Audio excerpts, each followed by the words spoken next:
Hey guys, Dominic Parado and my partner Mike Ross here with you from Parado Ross Real Estate with some more information for you today. Yeah, so we're doing another little segment of Know Your Neighborhood here. We just want you guys to be informed of what's going on in your neighborhood or the neighborhoods around you, or if you're making your housing decisions on where you want to lay down some roots, we just want you to be informed.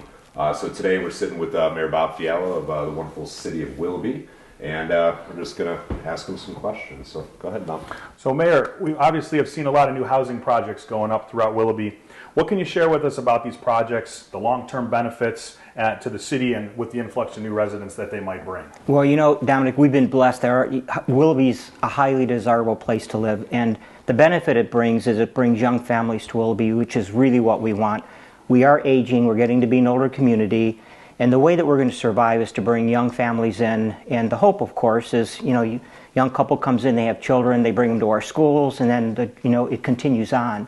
And so some of the projects are, we have the Chagrin Mill project, which is right off Som Center Road. And this is a rather uniquely planned development. It required a rezoning, but it's going to be, fee simple single-family homes, R80 zoning. And it's a very unique planned development. It's going to be very attractive. Just across the street and closer to the Speedway, we've got a townhome project under construction now by Frontier Land Group. And that project will be for sale fee simple townhomes. And then literally around the corner, we've been waiting forever to have Shepherd's Glen be finished. Mm-hmm. And finally developers picked it up and they're going to be building the final phases of Shepherd's Glen. Fantastic. So they're great projects. They're going to bring more families to Willoughby. And our job is to keep creating experiences for these families. That's great. That's awesome. That's awesome. So along those lines, creating experiences and good stuff like that. So, downtown Willoughby, has been a draw for some time for residents and or visitors alike. Are there any, new exciting retail, restaurant, community, or housing projects that we can look forward to in 2022? Yeah, a lot happening with downtown. We've been fortunate. Keeley's is downtown now, which is a great addition. Mickey's Ice Cream is going to open up this summer. We're happy about that. We've got the Yogi studio is Yogi's studio is they've expanded and moved. We've got Reboot. So there's a lot of new tenants moving into downtown Willoughby. And we've been very careful to manage the profile of our tenant mix. We really want to get tenants that appeal to the same demographic that we're hoping will move into the homes that we just talked about. And then for the experiences, we're hopeful that we've got a user for the former Lure Bistro. And it looks like it may be a food truck place that much similar to Lakewood's food truck place. And they would have a visiting chef. And it's a noteworthy operator, somebody that is well known in our community. And we're also looking forward to the former Burgers and Beer reopening. And again, it's another well-known restaurateur here in the city. But what we're really excited about is that the chef is going to be Dante. And for those of you in the food scene in Cleveland area, Dante's a big name. So absolutely. It's going to be a kind of a burger. Chef, I think, yeah, right? It's a big deal. He came to City Hall. And it's going to be kind of a rock and roll themed burger place, much like Simon's B Spot. But Dante brings a certain following, and that's the following we want. Absolutely. And one thing I also failed to mention, which is very, very important, is that we finally sold the former Union High School.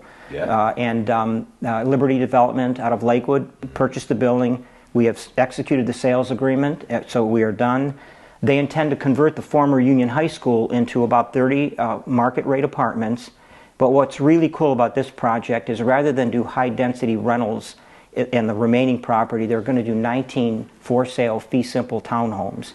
So they scaled the project way back, but by scaling it back, they reduced the density. And what we found is our community is very sensitive about density. So we're hopeful that this summer we'll start to see, construction fence go up and some work happening there. Yeah, sort of like a quality over quantity thing. Exactly right, yeah. And it's the capstone of our downtown, right? Because Point Park is our public square. Yeah. And now that we've got the former Memorial Junior High now renovated, it'd be nice to see Union High School renovated, and then we've got a great ending of our downtown. Yeah, that's great. So obviously Willoughby is a pretty unique city.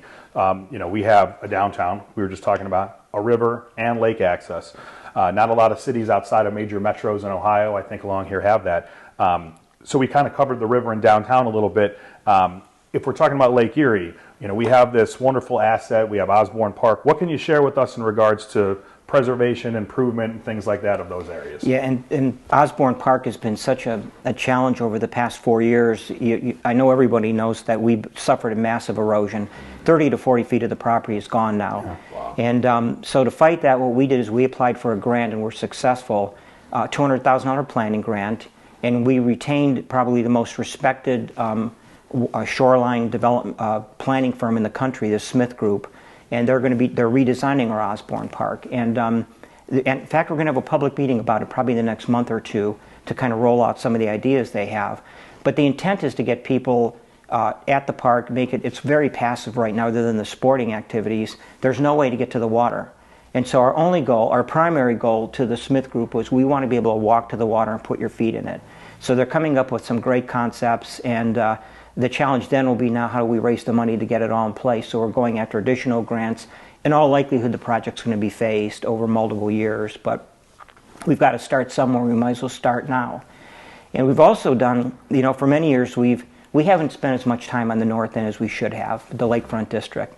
And so we have sunset concerts up there. We did 2 last year. We'll add a concert this year. And we're and we're going to do the offshore races again this year. So we're trying to get, as much as we have the experiences in downtown Willoughby, we're trying to find other experiences for the lakefront. Yeah, absolutely. So the renovation, not renovation, but the shoring up of the shoreline over there at Osborne Park, is that going to spill over to the private property owners? Are they going to have an opportunity to jump in on that at all? Yeah, we'd love to have them involved. Our hope, initially at least, was to try to get a walkway along the waterfront from our Sunset Park to Osborne Park, much like Euclid has done with their Sims Park. It's been a struggle. It's probably not going to happen, and probably for the better. But we are engaging both adjacent sets of property owners, because if they want to be part of the process, we'd love to have them involved. And there's nothing wrong with having access to you had mentioned we've got 2 great assets, a river and a lakefront. Yeah. And for years we just haven't paid attention to them. So. Well, yeah, I remember during your campaign in 2017, and by the way, congratulations on your recent win. Right. Thank next you. 4 years. But you had mentioned something about the walking trails next to the Chagrin River. I always thought that was a fantastic idea. I mean, me and my son use the river all the time in the summertime. But what can you tell us about that? Is there any headway on that? Yeah, it's been a push. It's been a challenge. Here's what we know so far: is we've been granted a total of $600,000 to start our amphitheater project, which we see as a node along the Chagrin River Trail, and for planning for the riverfront trail at Todd. We're also working now with the Chagrin River Watershed Partners and the Western Reserve Land Conservancy to purchase all the lowland properties from Andrews Osborne Academy, and then now we provide a link between Todd Field to what we hope will be conservation protected properties from Andrews Osborne to Todd Field. And then when you look at the mapping, there's not too many properties we have to acquire to get to Lake Erie. Most of the properties are owned by public entities. It's Route 2, it's Metro Parks, it's the city, it's the Housing Authority, it's CEI. So we're only a few parcels away from actually connecting Willoughby Hills actually to Lake Erie. And so we've got a team right now. It's called Chagrin Connect in a planning mode. There's 26 participants in it, and the idea is to master plan now a trail all the way from Willoughby Hills to Lake Erie, and then strategize how do we get these few remaining properties that we need. And what's really exciting about this is we need to get to that CEI plant, the former CEI plant, and Mayor Morley's been actively trying to purchase that because it's got the largest stretch of natural beach in Lake County, bigger than Menor Headlands. Wow. Most people can't see it because you can only see it from a boat. Yeah. So Mayor Morley's been working hard to get that property. And the old coal plant, there is a rail spur that used to go and connect to it, and it ends up right at Spirits in Willoughby. That's where it starts. Mm-hmm. We have an opportunity to do a rails to trails so we can get to Lake Erie on the Chagrin River Trail, and then hopefully come back along a rails to trails from the old rail spur, getting back to downtown. So we call it a mini version of the towpath, but for yourself and your son, now you've got a 7-mile walk that you can take. Yeah. And what we want to do at the amphitheater is, in the middle of that walk, is you stop in Willoughby and you have lunch or dinner. So it's an economic, the amphitheater now becomes an economic development tool for us. Absolutely. That sounds great. You know, one question came to mind when you were mentioning Mayor Morley there, because we had just chatted with Mayor Rejovic, and you know, one thing that he just really loves is the fact that you and Mayor Morley and Mayor Rejovic, you know, Willoughby and Eastlake, for those that aren't familiar, all work really well together on projects. Yeah. What do you see as that benefit? Because it doesn't seem like a lot of communities do that, and I think there's a benefit. But I'd love to hear your thoughts on that. And I got to tell you too, it's been mayors. The two mayors have really, when I became mayor, really took me under their wing, and we've become close friends. And the value that it brings is now, as a voting bloc, we have more population answering to the three of us than any single group, including Mentor, in Lake County. So now we have a much bigger voice. So when we make a call to Columbus and say, look, we need some funding for Vine Street improvements, or we need some funding for Lake Tran, we're a voice that can be heard. And any one of us can speak for any of the others. In fact, I've gone to some of Willoughby's meetings on behalf of Mayor Regovich, just because he couldn't make it, and he said, I trust what you're going to say. You can be my surrogate. So we're just blessed. It's three mayors that get along really well.